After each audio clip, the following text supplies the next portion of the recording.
Bismillahirrahmanirrahim. Dear students, I hope you all are fine. Today we are here again for our first chapter which we were doing. It is the human organ system. And till now we are done with the first system, which is actually the digestive system, in which we learn how the complex food is being break down into the smaller pieces and it is providing us the energy. So now in the continuation of this chapter today, as we already know that it is about the system, so we are going to discuss another system, another topic today. But right now you have to tell me and you have to guess which living system which we are going to study today by doing a small activity. Just stop yourself from doing any movement and become a statue for a minute. And then tell me which living process is still you are doing while becoming a statue. Yes, you people guess it right. You people are breathing while becoming a statue. You are still doing a living process, which is actually the breathing. So now today we are going to discuss about this breathing. So first of all, we should actually know what is the breathing. Breathing is simply movement of air in and out of lungs. Simply you are taking the air from your atmosphere in and out of the lungs, which you are moving it in and then again you are expelling it out of your body through your lungs. So this is simply the breathing. Now from breathing we have another concept, another term, another process, which is actually the respiration. Now what is respiration? It is actually the use of this air. This air is actually containing gases. As we already know, it is containing oxygen, carbon dioxide and many other gases. But we are going to discuss about oxygen and carbon dioxide only because it is required. Now oxygen is present in the air. We are going to use this oxygen to break down the food. Fine, we are going to use this oxygen to break down the food. And what is the purpose of this process?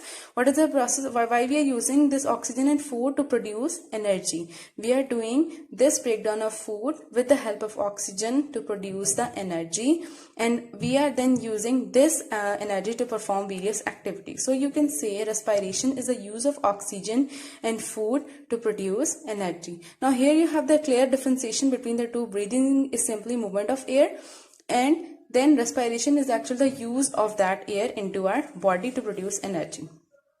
Now like a digestive system, we have also certain parts that are being involved in the respiration. These parts combine to form our respiratory system. So just a little bit, I'm going to tell you their names, but first we have the nasal cavity, mouth, larynx, trachea, lung, alveoli, bronchus, bronchioles and the diaphragm. We will discuss about their functions separately in our next lecture. So now we have to learn like how they are performing their function and how they are involved, how these parts are actually carrying the air, or simply you can say what is the mechanism of this respiration. So here you have the oxygen which is present, which is coming from the environment, and it is rich in oxygen. This air is containing a lot amount of oxygen. It is moving inside your first part, which is the nose. Then the air is being carried to the long pipe, which is a trachea, and before that we also have the larynx, but majority it goes into the trachea. Then in the trachea moves to the lungs. Lungs have the three parts. It has the bronchus, then we have the bronchioles and the another part which is actually the alveoli. Here we have the simple movement that is from the nose to the trachea, trachea to the bronchus, then to the bronchioles, and finally it moves toward the grape-like structure which are the alveoli. Here is the main important structure where the exchange of gases takes place. Now we will learn about their exchange. Now here you can see this is the overall structure of alveoli.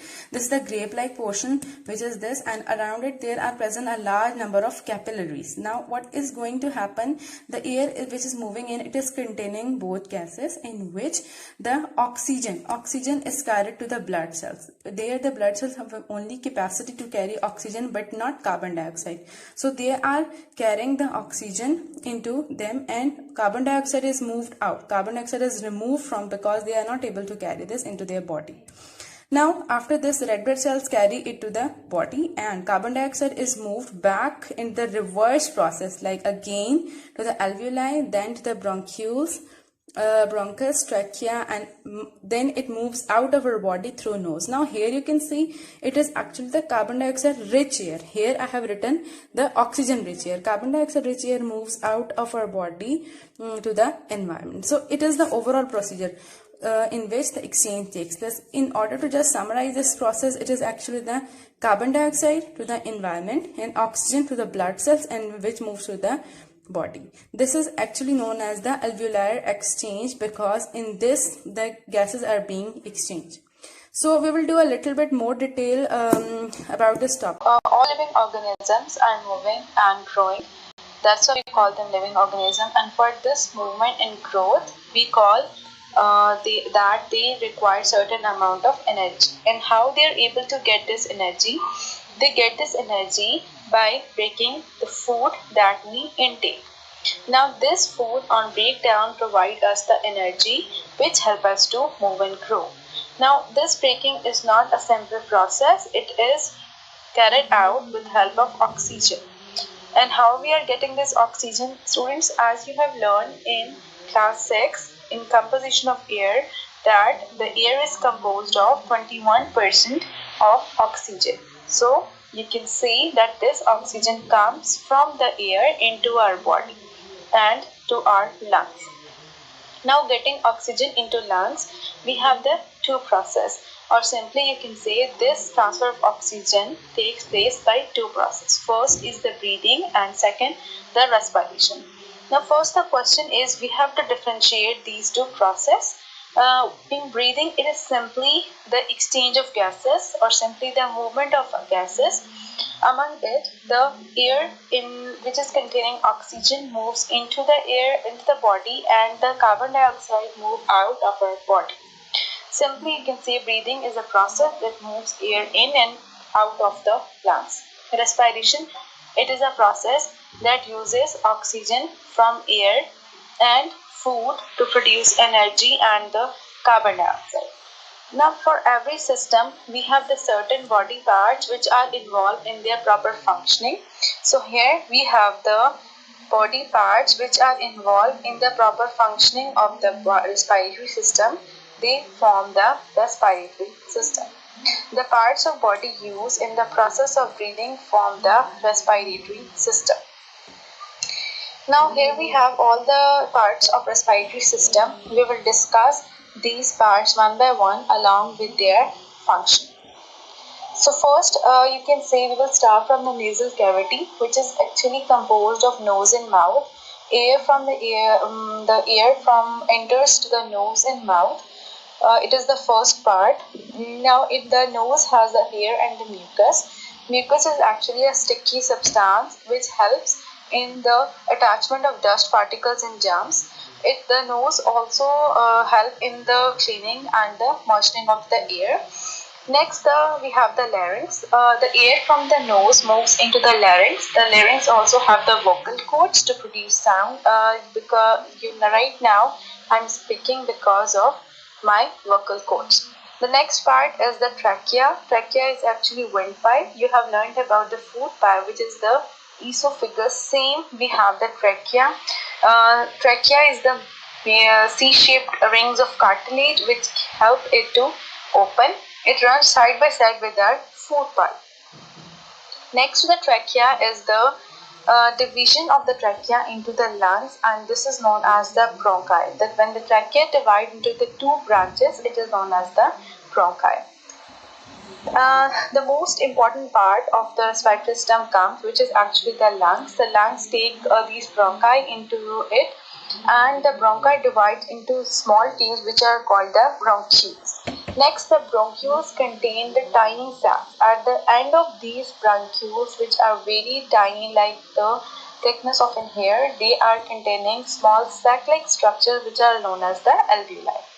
Alveoli are actually the small sacs which are surrounded by the blood capillaries. Here, the most important procedure takes place, which is the exchange of gases takes place in the alveoli.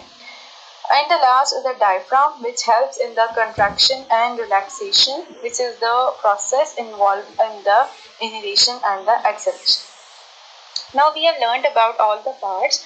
Now, how these parts are involved and how they are helping the respiratory system to work. Now, time has arrived to study about this. So first of all, the air from our nose enters into the trachea through our nasal cavity. As you can see, the nasal cavity is taking the air into our body. It then moves into the trachea, and before that we have a part which is the pharynx. Side by side, we will also see there is a food pipe which is carrying the food towards the stomach. Now, this is the very important process. Epiglottis are present which close the windpipe when the food is there, so that food cannot enter the trachea and only air enter into the trachea, which moves into the bronchi, divide into the bronchioles, and finally the air enters into the last small sac-like part which are known as the alveoli.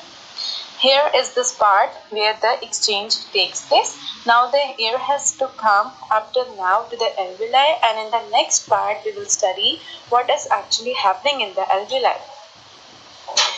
Now here you can see the alveoli are the tiny sacs which are small grape-like in structure, and these sacs are actually composed of large number of capillaries, and oxygen passes through the capillaries into the alveoli. Oxygen passes from the alveoli into the capillaries, and from where it moves into the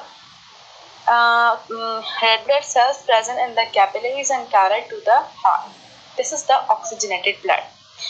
After the departure of oxygen, we are left with the carbon dioxide that moves from the capillaries back to the alveoli and move in the reverse order as it has come towards it. It moves back from the alveoli towards the bronchioles, then bronchi, and to the trachea, and from the trachea it moves outside the body towards the nasal cavity. Now this process is complete. We have to discuss another important process, which is actually how do we breathe. For breathing, we are involved. We have the two important muscles that are involved. These are actually the intercostal muscle and the dome-shaped diaphragm. Basically, it is a contraction and the relaxation of diaphragm which causes this movement. Now here you can see there is a diaphragm which is present below the lungs. When the diaphragm contracts, actually the lungs are expanding and the air is pulled into the trachea or into the body. Now when the air moves in, this process is known as the inhalation, because the diaphragm is moving down and the lungs are expanding. In the other process, we have the exhalation, which is the breathing out when the air is moved out of the body. When the air is moved out of the body, when our lungs relax and the diaphragm is moving up. So the overall summary of this process is the oxygen rich air which is present from our environment entered the nasal cavities, then it moves to the pharynx, trachea, bronchi, bronchioles, alveoli, and after reaching to the alveoli, here the exchange of gases takes place. Oxygen and carbon dioxide exchange at the alveoli.